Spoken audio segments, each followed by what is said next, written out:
รอนานจังเลย โอ้มาแล้วเสร็จแล้วเพื่อนโอ้ซ่อมรถสวัสด้วยนะอ๋อต้องการนี่เหรอได้อ้าวเอามาจากไหน ขอบคุณ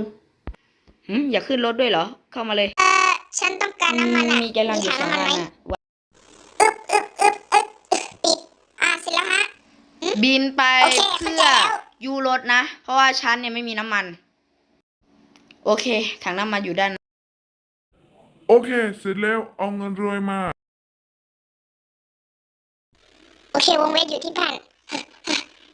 เพื่อนเปิดหน่อยว่า Google Map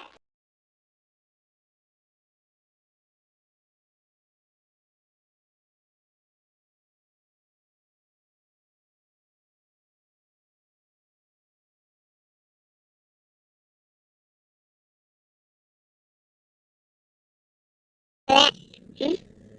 พวกให้บินเหรอได้เลยสวยชิบหายเลยทำไมเพื่อนกูไม่บอกมันถึงแล้ว โอเค ไปเลย รถไฟสถานีนู้นไปเลย ถูกแล้ว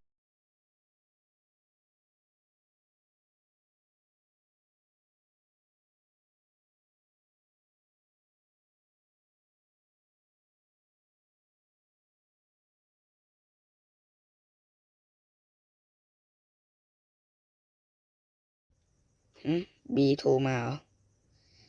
สวัสดีบี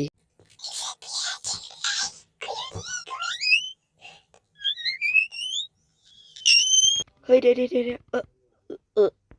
โทษทีเว้ย กูไม่มีทางเลือกว่ะ